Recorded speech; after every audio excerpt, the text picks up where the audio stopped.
بسم اللہ الرحمن الرحیم۔ شب برات کی فضیلت شعبان العظیم کی 15ویں رات یعنی شب برات جہنم کے عذاب سے چھٹکارا پانے کی رات ہے کہ اس رات میں اللہ پاک اپنی خاص رحمتیں اور برکتیں نازل فرماتا ہے، مغفرت طلب کرنے والوں کی بخشش فرماتا ہے،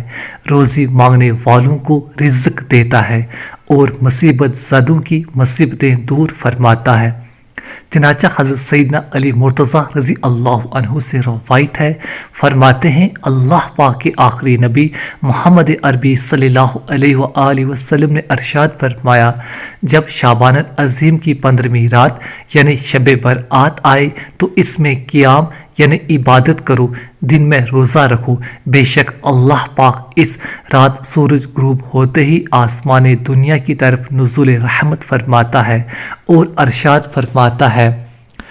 کوئی بخشش مانگنے والا کہ میں اسے بخش دوں، ہے کوئی روزی مانگنے والا کہ میں اسے روزی دوں، ہے کوئی مصیبت میں مبتلا کہ میں اسے عافیت دوں، ہے کوئی ایسا یہاں تک کہ فجر کا وقت شروع ہو جاتا ہے۔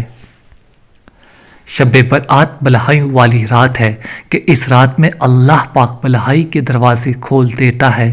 اس رات میں دعائیں قبول ہوتی ہیں، مرنے والوں کے نام، لوگوں کا رزق اور اس سال حج کرنے والوں کے نام لکھے جاتے ہیں۔ اس رات میں اعمال نامے تبدیل ہوتے ہیں، نہ جانے کس کے بارے میں کیا لکھ دیا جائے، لہٰذا اس نازک رات کو ہمیں گناہوں اور غفلت میں گزارنے کے بجائے توبہ و استغفار کرتے ہوئے عبادت میں گزارنا چاہیے کہ اس رات کو جاگ کر عبادت کرنے والوں کا دل زندہ رہے گا، جیسا کہ نبی کریم صلی اللہ علیہ وآلہ وسلم نے ارشاد فرمایا، جس نے عیدین یعنی عید الفطر اور عید الاضحیٰ کی چاند رات اور شعبان العظیم کی 15ویں رات یعنی شب برات عبادت میں جا کر گزاری، اس دن اس کا دل نہیں مرے گا جس دن لوگوں کے دل مر جائیں گے۔